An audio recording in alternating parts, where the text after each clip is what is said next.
주님께서 여러분과 함께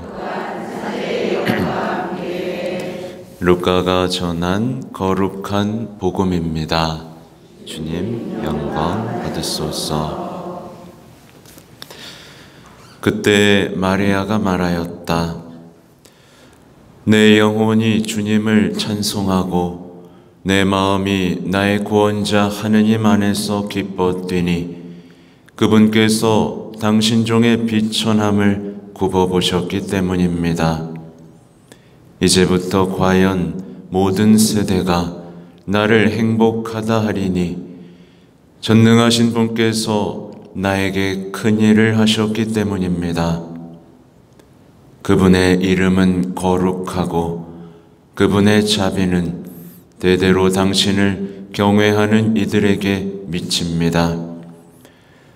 그분께서는 당신 팔로 권능을 떨치시어 마음속 생각이 교만한 자들을 흩으셨습니다. 통치자들을 왕좌에서 끌어내리시고 비천한 이들을 들어 높이셨으며 굶주린 이들을 좋은 것으로 배불리시고 부유한 자들을 빈손으로 내치셨습니다.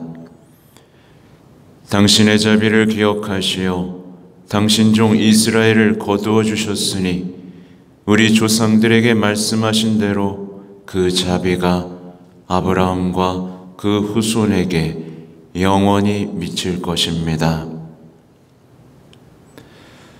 마리아는 석 달가량 엘리사벳과 함께 지내다가 자기 집으로 돌아갔다. 주님의 말씀입니다.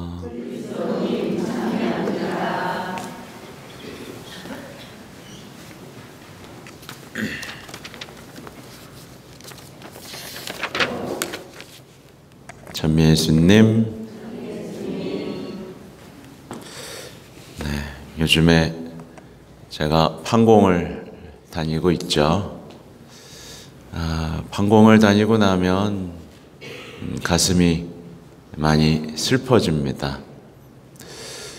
왜냐하면 너무나 많은 사람들이 그 슬픈 현실에 꽉 잡힌 채로 어쩔 줄 몰라 하며 이렇게 살아가고 있다는 것을 마주하게 되고요.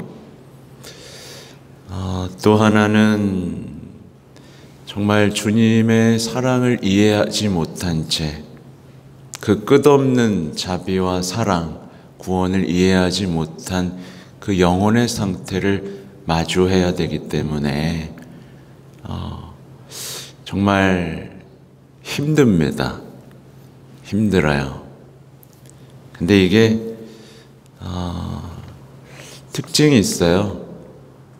도심 쪽으로 갈수록 그 현상은 심해집니다.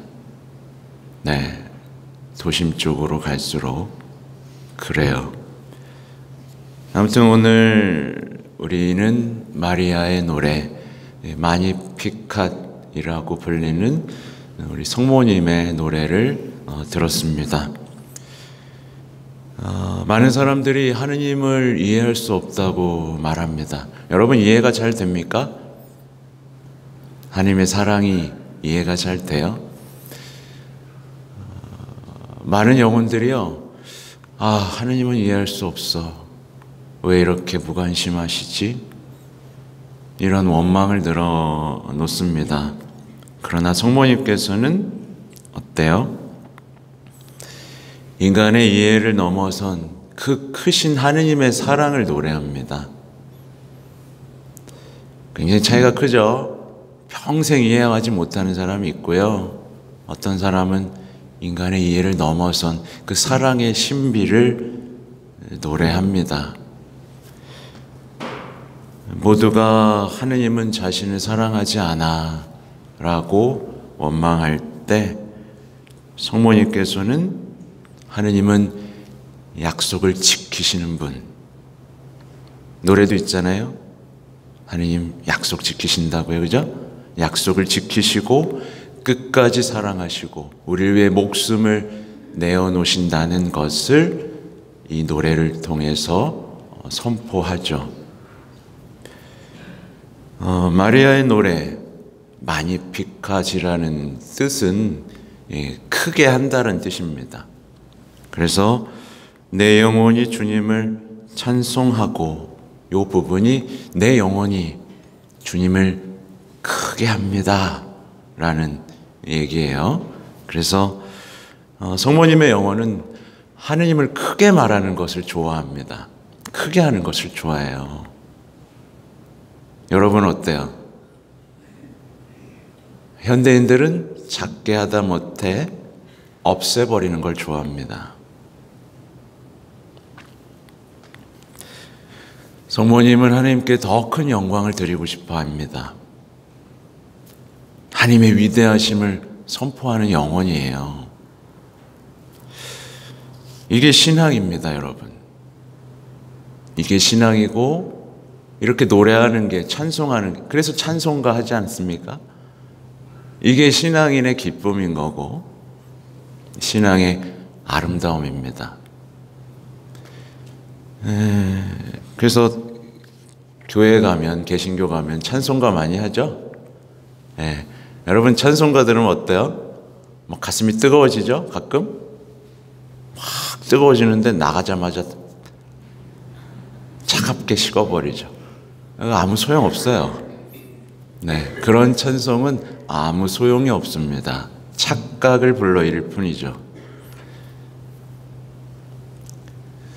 그 뜨거움을 기억하고 내 삶에서 살아가려는 노력이 동반되지 않는 찬송은 정말 이런 표현을 하자면 주님이 역겨워하십니다. 그러니까 방금 드린 대로 하나님을 크게 하는 게 신앙이에요, 여러분. 그래서 근데 우리는 보면 우리를 크게 해요. 자신을 크게 하고 자신의 영광을 추구합니다. 이건 신앙이 아니에요. 이건 신앙이 없는 사람들이 하는 짓입니다. 신앙이 성장한다는 것, 여러분, 신앙 성장하고 있어요? 신앙이 성장한다는 건 간단해요. 성모님의 신앙에 참여한다는 뜻입니다. 성모님의 신앙에 참여한다. 성모님의 행복을 내 삶의 기준으로 삼는다. 성모님과 함께 행복해진다. 성모님과 함께 노래한다. 성모님과 함께 예언한다. 이게 신앙이 성장하는 거예요. 다른 거 기준 삼지 마세요. 많은 분들이 어떤 기준을 참냐면 내가 쟤보단 낫다. 쟤보단 기도 몇 단 더 한다. 전보단 좀 화를 덜 내게 됐다. 이런 걸 기준으로 삼아요. 아니에요. 기준은 성모님의 신앙이면 충분합니다. 그래서 오늘 마리아의 노래를 듣잖아요, 여러분. 마리아 노래 들을 때 고개가 끄덕여졌어요? 아니면 밍숭밍숭해요? 이게 기준이에요, 여러분.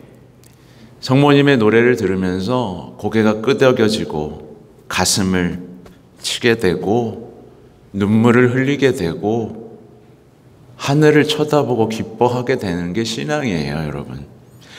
그게 없다면 여러분의 신앙은 단 요만큼도 잘하지 않은 거예요. 성모님의 노래가 기준입니다.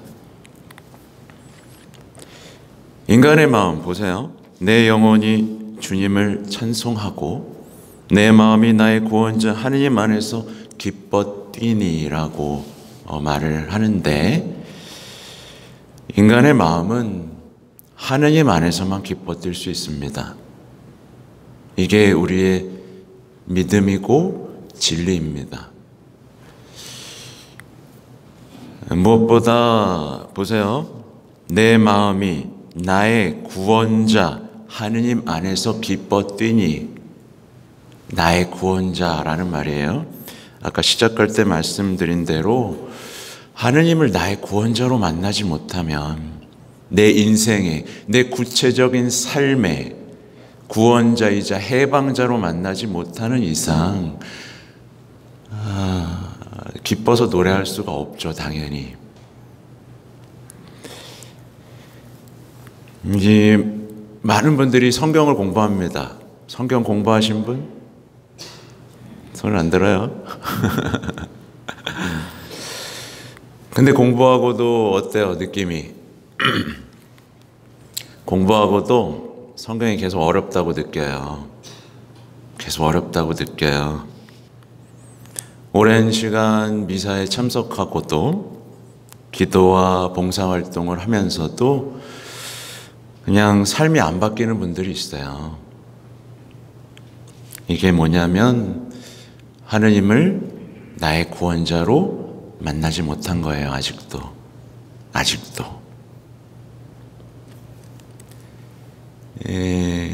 이건 이제 이스라엘 백성을 보면 알아요.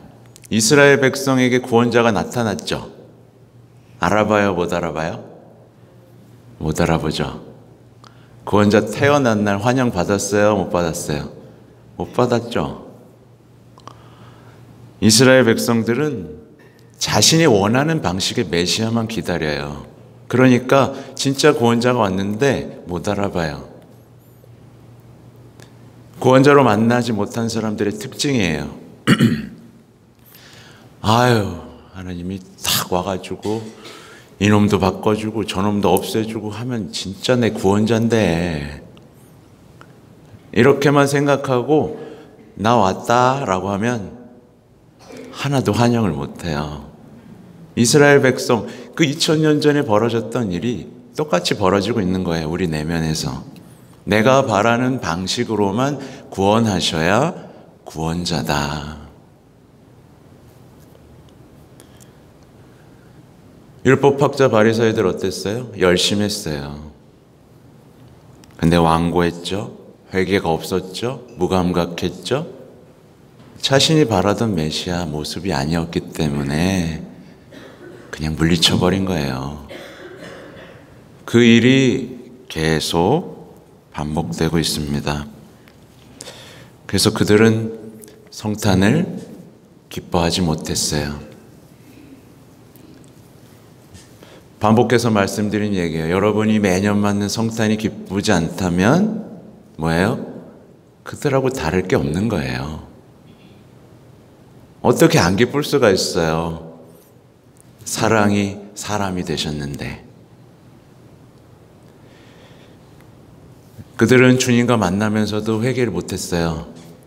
마주하고 만지고 대화했는데도 회개를 못했어요. 내가 바라던 그분이 아니거든요. 그냥 자신이 열심히 살아왔다고 생각했고 자신이 믿는 엉뚱한 하느님만 얘기했어요. 하느님은 이런 분이시야. 아니, 하느님이 눈앞에 있는데 하느님은 이런 분이시야 라고 주장을 했어요. 그리고 정작 내 눈앞에 나타난 하느님을 내 삶을 방해하는 사람으로, 나를 귀찮게 하는 사람으로, 나를 강요하는 사람으로, 나를 지적하는 사람으로만 만났어요. 하느님을.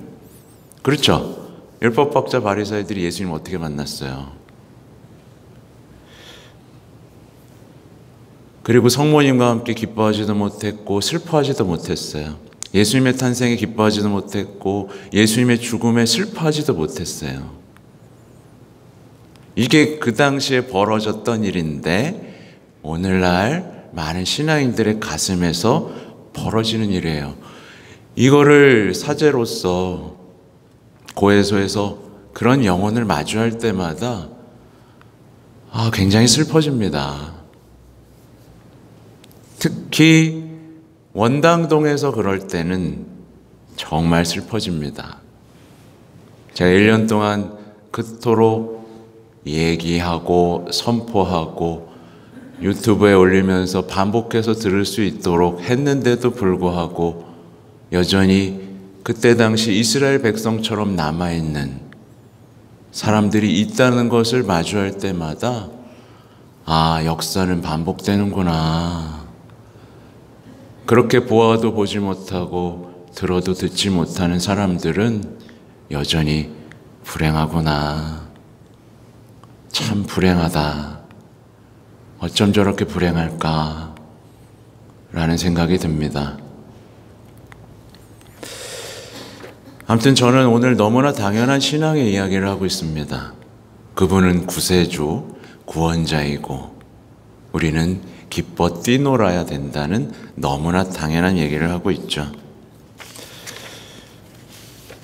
성모님은 이어서 뭐라고 말씀하시냐면 이제부터 과연 모든 세대가 나를 행복하다 하리니 성모님이야말로 행복의 기준이다 라고 말하게 될 것임을 예고합니다. 그리고 보세요. 먼저 주목하고 싶은 게 이거예요. 당신 종의 비천함을 굽어보셨기 때문입니다. 성모님이 원죄 없이 잉태되시고 은총이 가득하신 분이 자신을 뭐라고 표현하죠? 당신 종의 비천함을 표현합니다. 비천함을요. 많은 그리스도인들이 자신의 비천함을 못 봐요. 하느님 없는 인간의 비천함을 못 봐요. 자신에게 구원자가 필요함을 못 봐요. 자신의 삶이 비참해진 게 그분을 구세주로 받아들이지 못했다는 걸 못 봐요. 그래서 특히 젊은 세대가 들어오면 자기가 비참하다고 얘기합니다. 일하느냐고 가족들도 사랑하지 못했고 괜히 화냈고 막 이런 얘기를 막 늘어나요. 그럼 이제 어떻게 할 겁니까? 라고 물으면 열심히 해야죠 뭐 이렇게 말합니다. 하느님 없이 해왔기 때문에 그렇게 비참해진 건데 그냥 또 열심히 하겠다고 다짐하면서 하겠다고 얘기합니다. 자신의 비천함, 자신의 구세주가 필요함, 그래서 의탁해야 함, 그분의 은총에 마음을 열어야 함, 이런 영적인 개념에 대해서 전혀 이해하지 못하는 상황이 펼쳐집니다. 우리 이렇게 기도해야 됩니다. 주님, 저는 당신이 필요합니다. 주님, 어서 빨리 오십시오.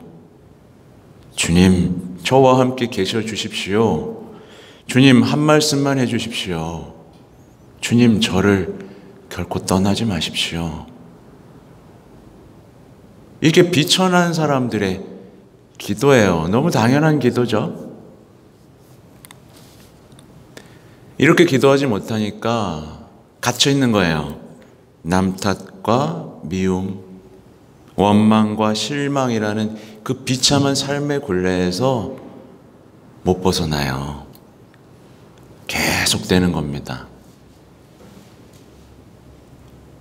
1년에 한 번 성사 보면서 고백하는 게 저는 너무 비참하고 실망했고 상처받았고 미워했습니다. 그리고 속으로는 앞으로도 계속 그러겠죠. 네, 별로 변화될 것 같지는 않습니다. 막 얘기해주면 그래서 어떻게 해야 되는데요? 여러분이 이런 질문을 받으면 어떠시겠어요? 그래서 어떻게 해야 되냐고. 그럼 제가 어떻게 해야 되긴요. 너무 당연한 얘기를 또 해달라고 하는 거예요. 마치 계속 질문만 했던 이스라엘 백성처럼 말이죠. 당신이 구세주라면 얘기해달라고. 당신이 왕입니까? 계속 질문하는 거예요. 계속 질문만 해요. 한 번도 믿어본 적이 없어. 한 번도 의탁해 본 적이 없는데. 저는 이렇게 얘기할 수 있어요. 그건 굉장히 고만한 겁니다, 여러분. 그건 악한 거예요. 모르는 게 아니라 악한 거예요.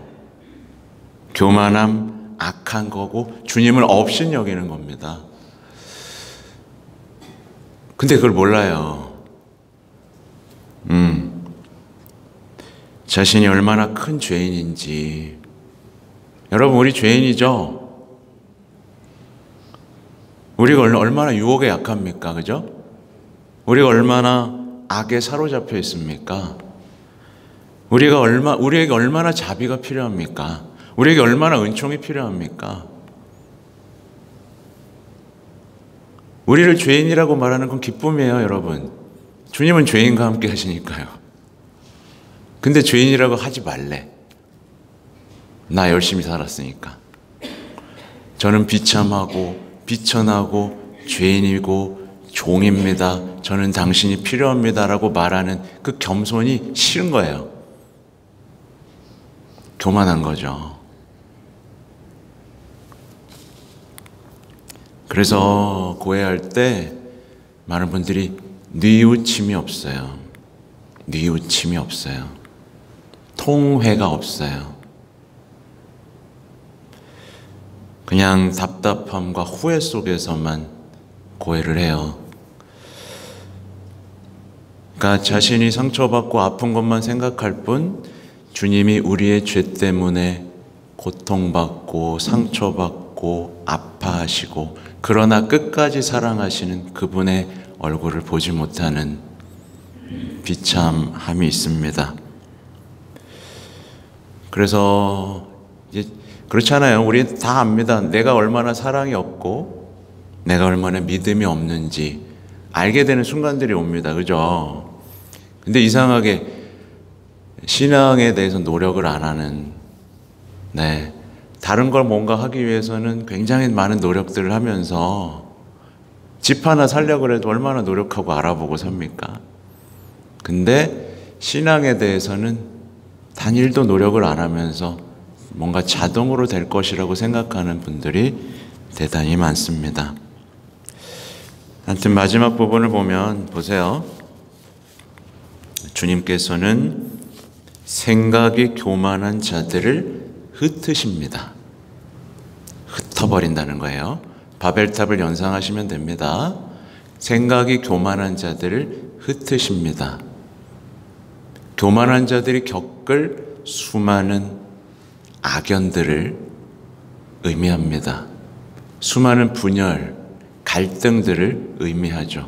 평화가 없는 삶을 의미합니다. 통치자들을 왕좌에서 끌어내리십니다. 사람들 위에 서고자 하는 사람들이 끌어내려질 것이라는 예언입니다. 부유한 자들을 빈손으로 내치십니다. 꼭 현대인을 말하는 것 같죠?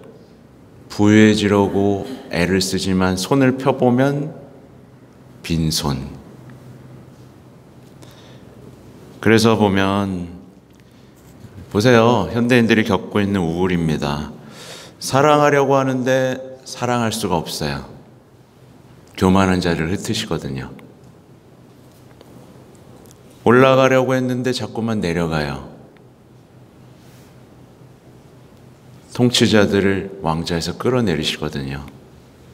그래서 좀 높아지고 싶고 대우받고 싶고 하는데 점점 내려가요.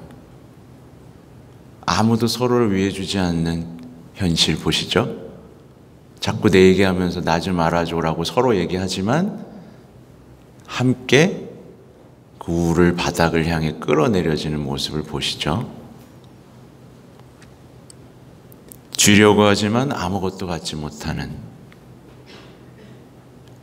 TV에서 소유의 행복을 노래하지만 결국 영혼은 텅 빈 어둠이 되어버리는 부유한 자들을 빈손으로 내치십니다. 오늘날 이루어지고 있는 말씀들이에요. 앞으로 벌어질 일이기도 하지만 지금 이 순간도 벌어지고 있는 하나님의 통치권이 무엇인지를 알려주는 위대한 예언입니다. 만약에 그리스도인들이 이 우울을 닮아가고 있다면 큰일이에요. 큰일이에요.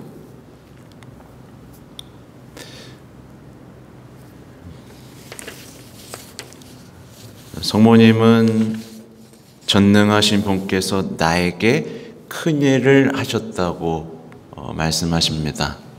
네, 여러분 큰일 하셨죠? 맨날 집에만 있어서 몰라요? 아니에요. 여러분에게 큰일을 하셨고 큰일을 맡겨주셨습니다. 그게 기쁨이에요. 육아가 작은 일인가요?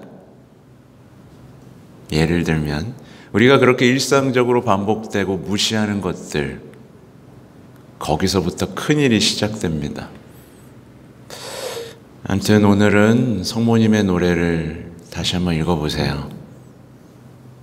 그리고 고개가 끄덕여지는지, 가슴을 치게 하는지, 슬퍼 울고 기쁘게 하는지 잘 돌아보시는 오늘이 되시면 좋겠습니다. 아멘.